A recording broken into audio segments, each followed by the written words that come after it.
Joining me now to discuss is Ronnie Dickerson Stewart, who is the DEI Marketplace and Community Lead over at Zoom. DEI, Diversity, Equity, and Inclusion. Thank you so much for having this conversation with us this morning. So tell us more about the option to manage one's pronouns on Zoom now.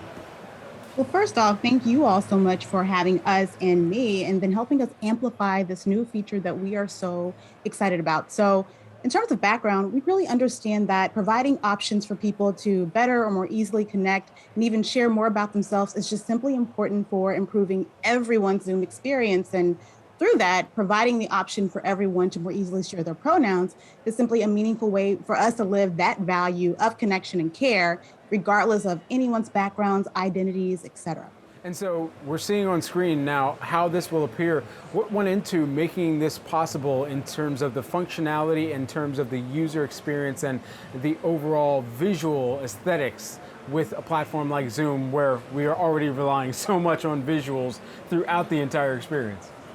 Absolutely. Well, to ground us a bit, numerous people have shared that they've been manually adding their pronouns to their names and their profiles even before we did this. And in fact, we've been doing it ourselves at Zoom. And so what we really did was listen to our customers and our users to hear more about how they were adding their pronouns to their profile. And then we're also listening to just our customers, our enterprise customers, to really think about what goes into connecting when they're in different spaces to really inform how we wanted to roll this out. And beyond that, we tapped into partners like GLAAD to really inform how we do this with care throughout the process and do it uniquely in the way that only Zoom can. There are so many different applications that have come about over the course of the last 12 months as we've all been thrust into a work from home or education from home environment. What are some of the additional initiatives that can be taken by technology companies who know that users are using their applications at the end of the day and for more hours than before to make sure that they are more inclusive and taking those steps to ensure that the environment, that the experience is fully thinking about everyone's user experience instead of how we came into this pandemic, thinking about perhaps it on more narrow terms? Absolutely. And just thinking about that and recognizing the moment is the very first step. We think about how folks are using our various platforms and even doing that a little bit differently from maybe what they were doing a year and a half or 18 months ago. It really presents the opportunity to sit back and say, how do we improve how we serve our customers? How do we improve how they connect? And how do we allow them to get more out of our platforms?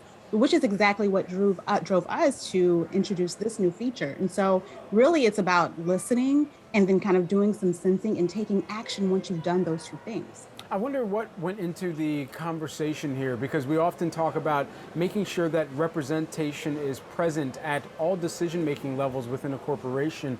And so how did you go about advancing those internal discussions? Absolutely. And so thinking about even how we're structured as a team, I'm our diversity, equity, and inclusion marketplace and community lead. And that's a unique role for some organizations. And what that really means is that you have a person from DE&I at the table through design, through engineering, through development, through testing to really inform what ultimately comes to the table and what's shared with our customers. So when we think about who's at the table, we have to really think about what perspectives, what lived experiences will help to further amplify what we're creating. And I think there's a real urgency around that right now. What are some of the other applications or even different features that perhaps are on the docket where we could see some changes come forward within Zoom? Well, we look forward to sharing them with you when they are available and coming right here to talk about them. But I will say that thinking about everything that we create through looking at human experience and inclusion at the forefront is really what we're about. And so as we start to push things into the market, I hope that we can come back and talk about them. Ronnie, I had to try. I just had to try. I know you did. When we think about going forward from here and even the move back to classrooms or move back to the workforce in kind of a physical or even a hybrid capacity as well. And you think about the importance that video conferencing will still have within that in the future. We're looking at a totally different kind of social construct that we're going to be re-entering into. And we've discussed with your CFO what the company looks forward to with that.